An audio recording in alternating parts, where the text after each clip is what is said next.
عارف لو انت اديتني فلوس كده، فلوس بايدك كده كاش كاش، قلت لي خد يا حسين كده الفلوس دي وخلي الناس دي صحابك، هقول لك لا، الله الغني يا عم، خد انت مني فلوس وسيبني في حالي. انت عاوز مني ايه يعني انت؟ فالنهارده هقول لك على 5 اشخاص تجتنبهم لو انت في الجيم، او معرفتهم عامه في الحياه هتسهل عليك الحياه وهتخليك تعمل نتائج احسن بكتير مما كنت هتعمل لو عرفت الاشخاص دي. في فيديو جديد من منيو 5، فجاهزين يا وحوش انفورما؟ يلا بينا.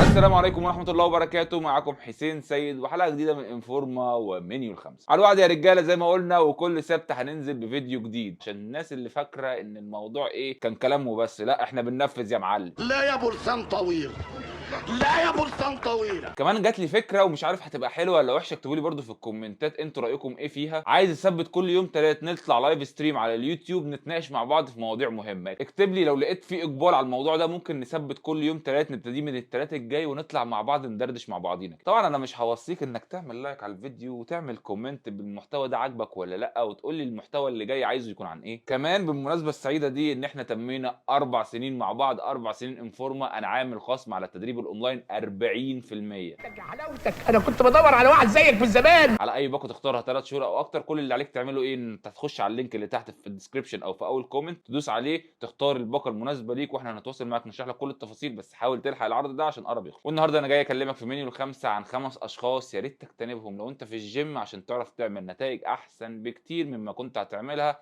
لو عرفت الاشخاص دي. وزي ما احنا عارفين في منيو 5 احنا بنبدا برقم 5 وبننتقل لرقم 1. فالشخص رقم 5، الشخص رقم 5 اللي تجتنبه في الجيم خالص، صاحبك الشكاي اللوام، ملك الطاقة السلبية في الجيم. كله رايح. عارف انت الشخص اللي انت كل ما تقابله تقول له صباح الخير، يقول لك يا نهار ابيض صباح الخير، انت بتقول لي صباح الخير واللحمه غليت والفراخ غليت ما انا عارف ان اللحمه غليت والفراخ غليت يا عم، ما انا عارف. ايه علاقه ده بالصباح الخير؟ قول لي صباح النور الاول وتفائل معايا كده باليوم عشان نعرف نتمرن كده وناخد تمرينه لذيذه. ليه؟ ما كلنا خارجين منها بسرعة. الناس اللي من النوعيه دي بتخلي نفسيتك وحشه جدا، مش قادر ان انت تنزل تتمرن، تحس كده وانت قاعد في البيت لا انا افضل قاعد في البيت احسن لي من انزل اتمرن وقابل الراجل ده ويفضل يشكي لي في كل هموم الدنيا كلها. هو حلو انك تلاقي واحد او صاحب تفضفض معاه هموم الدنيا معاه، لكن مش كل مره تفضفض لي في هموم الدنيا هموم الدنيا هموم الدنيا. يا عم ما انا ليا طاقه برضه وبشر، الطاقه السلبيه دي مش هتخلينا ان احنا نتمرن ولا نرفع الحديدتين اللي احنا جايين نرفعهم. انا كنت اعرف واحد كده في الجيم، كل ما يشوفني يفضل يشكي لي هم الدنيا والاخره. بيقول لك بقى الفكره ان ما بتكونش همومه هو، بتكون هموم البشر اللي حواليه. يقول لي شفت محمد جات له اصابه في الكتف، انا خايف تجي لي اصابه في الكتف انا كمان وما اعرفش ده انا بنورك، ده انا بنورك. يا عم اتمرن والعب وسخن، يا عم انت جاي تضايقنا قبل ما نتمرن. التمرينه دي بتكون نكد بقى، اللي هو انت خايف تعمل كل حاجه لحسن يجي لك اصابه في الكتف واوزانك بتقل جامد جدا، وهو تقريبا مش طايق الحر، يفضل يقول لك يا التكييف بايظ ولا ايه، احنا مش مكتوب لنا نفرح. يا عم التكييف مش بايظ يا عم، روح خد الريموت يا عم وظبطه على اللي انت عايزه يا عم، ما تقرفناش يا عم. ما حد هيجيب لي جلطة غير ده. اي نقطه سلبيه في الحياه وفي الجيم هو بيركز عليها، ما بيدكش اي ايجابيات. يعني مثلا ما يقولكش بسم الله ما شاء الله كبرت ولا حاجه مثلا وانت في فتره الباركنج، لا يقول لك ايه ده ايه ده ايه ده ايه ده انت مليت قوي كده ليه، هو انت تخنت؟ انا كنت عارف ان احنا مش هنعرف نعمل فورمه في الغلاء ده. يا عم اسكت يا عم، انا ببلك يا عم، انت مالك يا عم، انا ببلك. يجي واحد بسم الله ما شاء الله يعني معدي وانتوا بتتمرنوا والواد عمل فورمه كويسه، يجي يبص يقول لك شفت العيال الصغيره طالعه عامله ازاي، احنا جيناتنا زي الزفت، احنا مش نافعين. طب انا المفروض ان انا بعد الكلمتين اللي انت بتقولهم دولت وغلاء الاسعار والجيم اللي مش عاجبك والتكييف اللي مش عاجبك وان جيناتنا بايظه انا وانت، فانا المفروض ان انا اتمرن ازاي؟ يعني المفروض ان انا ادي في التمرين ازاي؟ فيا ريت لو في حد في الجيم انت شايف او في حياتك عامه شكاي لوام، قلل معرفتك بيه شويه، هتلاقي الانتاجيه بتاعتك زادت الاضعاف، وهتعرف تأدي في الجيم، هتعرف تأدي في الحياه الطبيعيه، هتلاقي نفسك برودكتيف اكتر. وده كان رقم 5. ندخل بقى على رقم 4، ابو العريف رضا عبد العال الجيم، صاحب النظره التحليليه الثاقبه. يا لهوي، صاحبك ده وانت معاه في الجيم هو مفيش نظره بتطلع من عينيه غير لما تيجي بعديها فقره تحليليه كده بيحلل لك الموقف. وطبعا التحليل ده ما بيكونش على اساس اي حاجه غير الفتي اللي في داخله، في وحش فتايت جواه لازم يطلعه عليه. انا من ضمنهم اول واحد هجاص.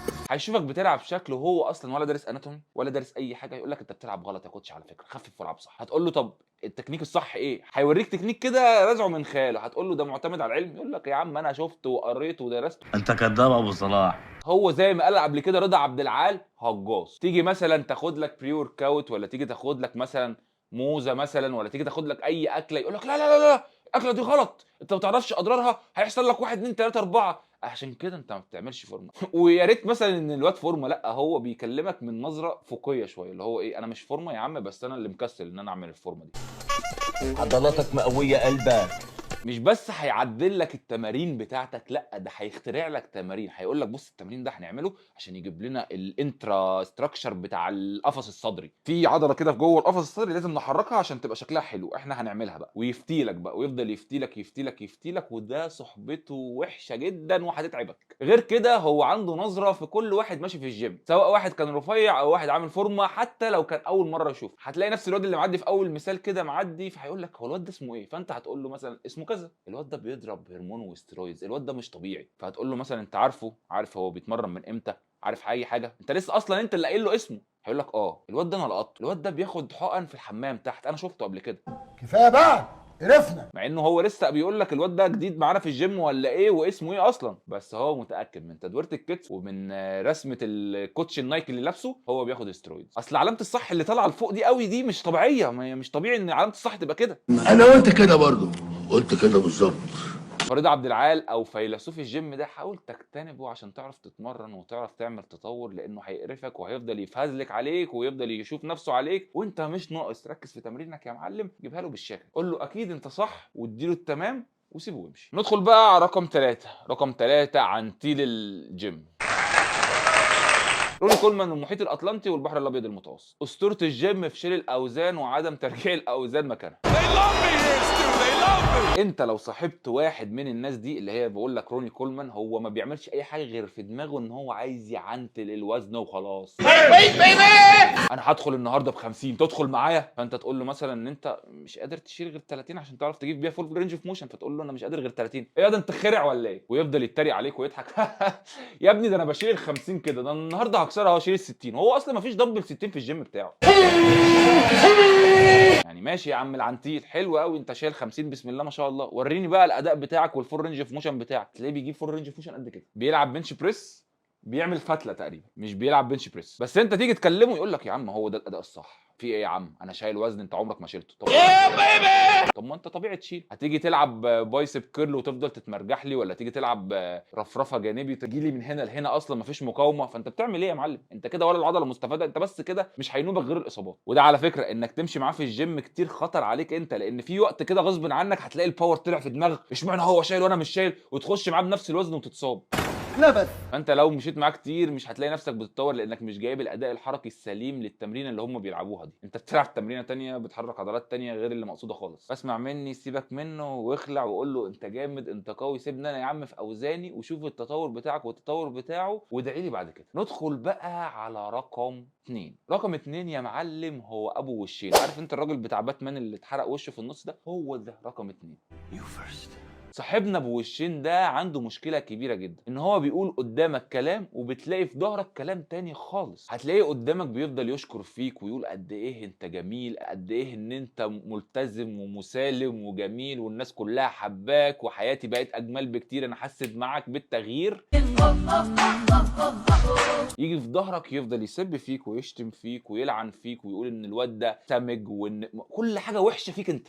ابو تقل دم امك، ما بحبوش الواد ده. هتقول لي طيب يا انفورما انا اعرفه ازاي، ما هو في وشي حلو وفي ظهري وحش. هقول لك لان ده داء فيه. الداء ده ايه بقى؟ ان هو هتلاقيه بيتكلم على واحد تاني وانت معاه وحش، ولما الواحد ده يجي وسطكم انتوا الاثنين هتلاقيه بيشكر فيه شكر فظيع. انت نفسك هتكون مستغرب، يا ابني مش ده الواد اللي انت كنت عمال تشتم لي فيه، انت دلوقتي ازاي بتشكر لي فيه؟ خلي بالك وهو بيتكلم عليك غلط، هو الناحيه الثانيه هيتكلم عليك غلط برضه. يا جدع عيب عليك، ده انت حبيبي. احكي لك موقف مثلا، ان انا كنت في مره في جيم بتمرن، فحصل ان احنا كنا 3 واقفين، واحد كوتش شغال في الجيم وواحد تاني كلاينت شغال وانا شغال، فهو ايه الكلام جه بقى على موضوع انفورما والفيديوهات وقد ايه ان الفيديوهات دي بتساعد ناس. لقيت ان الكوتش مرحب جدا وعمال يشكر فيا وانك بتساعد الناس وبتاع، يا ربنا يخليك يعني على راسي، وانك ازاي بتدي الناس نصايح ان هم يمشوا طبيعي، ويخرب بيت الناس اللي بتدي هرمونات، وان يخرب بيت. بص عمل لي من البحر طحينه. لفيت ظهري رحت الريكوردز وغيرت، رجعت لقيت الولد اللي كان واقف مع الكوتش ده بيكلمني بيقول لي انا عايز اسالك سؤال بس جاوب عليا بصراحه، في واحد حبيبك قال لي انك بتاخد هرمون. قلت له يا ابني والله انا لو باخد هرمون هقول ايه المشكله، انا طبيعي وانا بتمرن من 12 سنه، فعشان كده الفورمه بتاعتي ظبطت. عشان في واحد حبيبك بيحلف لي انك مش طبيعي، وانك لو قلت انك طبيعي تبقى كذاب، لان هو عارف انك بتضرب. فقلت له هو الواحد ده اول حرف من اسمه كذا؟ قال لي اه. عرفت ان هو اللي كان لسه واقف معانا وبيشكر له ان انا مثال للطبيعيين اللي مخلي الشباب يكمل طبيعي. يحرق ميتين الانسان على الصبح يا شيخ. طبعا ده بجتنبه خالص، ببتسم بس فيه في وشه لان الابتسامه صدقه، لكن ما بخلوش طرف من اطراف حياتي او طرف من اطراف يومي اللي هو اقعد معاه افضل اتناقش معاه اتكلم معاه، لا. سلام سلام، تمام تمام، سلام يا عم الحاج. ومن هنا نخش على رقم واحد. رقم واحد معانا انا بسميهم في الجيم عم شكشك. عم شكشك ده المصلحنجي بقى، اللي هو عايز يبيع لك الوهم عشان من وراك يكسب فلوس. مثال، هتلاقي واحد في الجيم كده راح بص لك كده قال لك يا نهار ابيض انت جامد قوي كده ليه؟ ايه التطور الفظيع اللي انت فيه ده؟ انت جيناتك تحفه. على فكره انت لو كرست كورس واحد بس، كورس واحد بس، هتنافس العيال بتوع مستر اولمبيا دولت، وهتاخد برو كارد، هتطلع تسافر بره، والناس والسبونسرز هيجروا عليك. انت عينيك تلمع بقى تقول ايه ده بجد والله؟ طب ده اعمله ازاي؟ فيقول لك كورس واحد معايا بس، كورس واحد هكرسك بس كده وهظبط لك الدنيا. هو ولا شايفك انك جامد قوي للدرجه دي، ولا شايف فيك جينات اصلا، وانت اوريدي اصلا لسه ما طلعلكش العضلات اللي تبين قد ايه جيناتك قويه ولا ضعيفه. هو شايفك كام باكو معديين قدامه، هو مترجمك قدامه كفلوس فقط لا غير. مش همه مصلحتك، مش همه صحتك اصلا. انت ممكن تكرس معاه كمان وتبقى صحتك في الحديد، وهو يقول لك انا مالي يا عم، انا قلت لك كذا كذا كذا وانت وافق. من الناحيه الثانيه هو بيشتري لك الهرمون والاسترويدز دولت وبياخد قدامهم كوميشن، بيرفعهم عليك السعر ويروح بيبيعهم لك. انت فاكره صاحبك وحبيبك وخايف على مصلحتك وعمره ما هيضرك، وهو اول واحد بيضرك، لانه زي ما قلت لك شايفك كام باكو قدامه ومش شايفك انسان اصلا. ده اخطر واحد تخليه صديقك في الجيم، لان ده ممكن يتسبب في موتك. مش بس انك يبطلك تمرين، لا،